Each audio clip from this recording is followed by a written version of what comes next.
Un cortège neuf, en fait, qui se voulait, en fait, symbolique pour dénoncer, en fait, un peu la mort, en fait, de la profession. C'est ce qu'on mentionnait. Oui, exactement. Pour dénoncer la mort de la profession, la mort des conditions de travail également, on trouve ça un peu aberrant de tout ce qu'on demande, c'est d'être écouté. Connaissez-vous une entreprise, autant au public qu'au privé, que quand ses salariés lèvent la main pour dire que ça ne fonctionne pas, ce n'est pas les solutions, on fait partie de la solution, venez nous entendre. Mais je pense qu'au niveau des ressources humaines, la solution, c'est du moins écouter ce qu'on va dire. Le personnel infirmier mentionnait craignent en fait l'abandon des services, en fait le désengagement aussi en fait du personnel infirmier. Oui, c'est sûr. Tu sais, comme là, le désengagement, on a 70 départs depuis le 6 février. Il y en a avec qui j'ai parlé des professionnels en soins qui devancent leur retraite de 3 ans avec les conditions de travail. On parle de 3 ans. C'est des professionnels qu'on n'aura pas pendant 3 ans. On a fait un sondage également au niveau des étudiantes qui font le bac présentement et le DEC en soins infirmiers. Sur 211 répondants, 65 d'entre elles pensaient se tourner vers un autre employeur étant donné les conditions de travail qui se passent ici à Mauricie, centre du Québec. Donc, vous comprenez que c'est assez inquiétant comme statistique, autant chez la main-d'œuvre qui rentre qu'autant chez les professionnels qui quittent d'avance pour une retraite.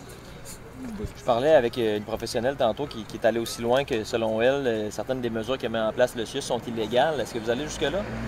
Bien, pour nous, ça ne représente pas, effectivement, parce qu'on parle de la fermeture partielle pour la période estivale, effectivement que selon nous, ce n'est pas une fermeture qui serait légale au niveau de la convention selon nous.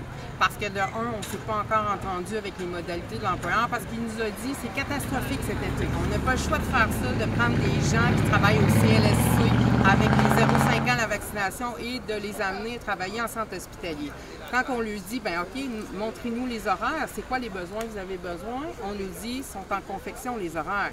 Donc, on a l'impression qu'il y a des décisions qui sont prises, puis qu'après, il y a une analyse de fait, quand ça devrait être le contraire au niveau de la gestion, dire, on a fait une analyse, on a regardé les ressources qu'on avait, on a regardé les horaires, combien de besoins nous aurons pour l'été, mais là, j'ai l'impression qu'on travaille à l'envers. Concrètement, des exemples en fait de ce qui se vit actuellement sur le terrain?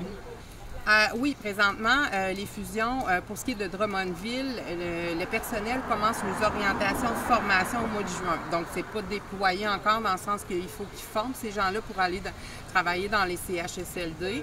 Pour les fermetures partielles, les orientations débutent, mais comprenez que 5 jours pour partir d'un CLSC, quand on est spécialisé à donner de la vaccination pour les jeunes enfants, et que là, on vous apporte dans un centre hospitalier, dans une unité de pédiatrie avec des jeunes enfants pour donner des soins, c'est pas du tout la même affaire de vacciner les insultés, de connaître tous les diagnostics pour les jeunes enfants. Les jeunes enfants, c'est de la médication aussi à petite dose particulière. Donc, 5 jours pour être bonne, d'être professionnelle, de donner des soins sécuritaires, c'est pas suffisant selon nous. C'est très inquiétant, très anxiogène. Il y en a quelques-unes aussi qui sont allées voir le médecin parce que pour elles, c'était trop.